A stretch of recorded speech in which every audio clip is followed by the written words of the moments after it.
প্রশ্ন হলো সান্ডা খাওয়া জায়েজ আছে কিনা। এই সান্ডা এটাকে কোরআন এবং হাদিসের ভাষায় দব বলা হয়, এখনও আরব দেশগুলোতে এটাকে দব বলা হয়। এই সান্ডা খাওয়ার ব্যাপারে 3 ধরনের হাদিস পাওয়া যায়। 3 ধরনের হাদিসই আসলে বিশুদ্ধ। একটা হাদিসে নিষেধাজ্ঞা প্রমাণিত হয়, আরেক হাদিসে রান্না করার পরে ফেলে দেওয়ার কথা প্রমাণিত আছে, আবার কোনো কোনো হাদিসে নবীজির সামনে সাহাবায়ে কেরামের খাওয়ার কথা বর্ণিত হয়েছে। তো এ সম্পর্কে নিষেধাজ্ঞার হাদিসটি বর্ণিত হয়েছে আবু দাউদে, যিনি বর্ণনা করেছেন আব্দুর রহমান ইবনে শিবিল রাহিমাহুল্লাহ, যে হাদিসটিকে ইবনে হাজার আসকারী রাহিমাহুল্লাহ হাসান বলেছেন। হাদিসটির ভাষ্য হলো যে নাহান নবী সাল্লাল্লাহু আলাইহি ওয়াসাল্লাম আন আকলি লাহমিদ দব, নবী সাল্লাল্লাহু আলাইহি ওয়াসাল্লাম দব বা সান্ডার গোশত খেতে নিষেধ করেছেন, এটা পরিষ্কার নিষেধাজ্ঞা। আরেকটি হাদিস বর্ণিত হয়েছে মুসনাদে আহমদে, যেটিকে ইমাম ইবনে হাজাম এবং ইমাম আইনি এবং শাওকানি রাহিমাহুল্লাহ তারা সহিহ বলেছেন।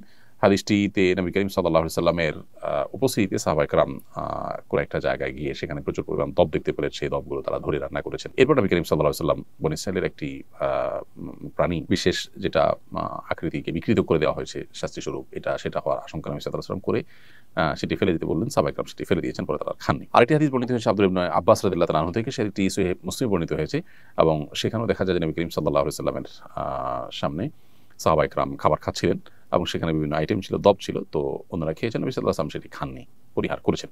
তো 3 নম্বর হাদিস থেকে অনুমোদন বোঝা যায় এসব হাদিসগুলোই বিশুদ্ধ, এবং এসব হাদিসগুলোকে সামনে রেখে পৃথিবীর সংখ্যাগরিষ্ঠ উলামায়ে কেরাম বা বেশিরভাগ ইমামগণই দব খাওয়াকে জায়েজ বলেছেন।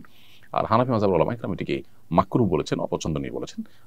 মাকরুহ বলার ক্ষেত্রে আবার অনেক উলামায়ে কেরাম মাকরুহ তাহরিমি বলেছেন, কেউ তানজিহ বলেছেন হানাফি উলামাদের মধ্য থেকে। তো বেশিরভাগ উলামায়ে কেরাম এটি খাওয়াকে জায়েজ বলেছেন।